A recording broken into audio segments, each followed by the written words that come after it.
ভেনেজুয়েলার বিরোধী নেত্রী মারিয়া করিনা মাচাদো নিকোলাস মাদুরোর গ্রেপ্তারকে মানবতা, স্বাধীনতা এবং মানবিক মর্যাদার পথে এক বিশাল পদক্ষেপ হিসেবে অভিহিত করেছেন। সম্প্রতি কারাকাসে এক বিশেষ অভিযানে মার্কিন বিশেষ বাহিনী মাদুরো ও তার স্ত্রী সিলিয়া ফ্লোরেসকে আটক করে যুক্তরাষ্ট্রে নিয়ে যায়। নিউ ইয়র্কের আদালতে মাদুরোর হাজির হওয়ার কয়েক ঘণ্টা পর ফক্স নিউজে দেওয়া এক সাক্ষাৎকারে মাচাদো এই অভিযানের জন্য মার্কিন প্রেসিডেন্ট ডোনাল্ড ট্রাম্পের প্রতি কৃতজ্ঞতা প্রকাশ করেন।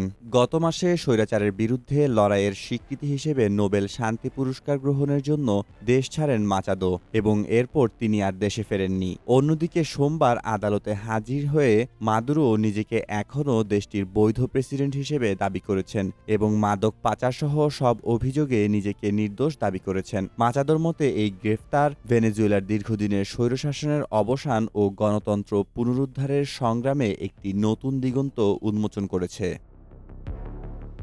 মেহেদী মাসুদ, জনকণ্ঠ।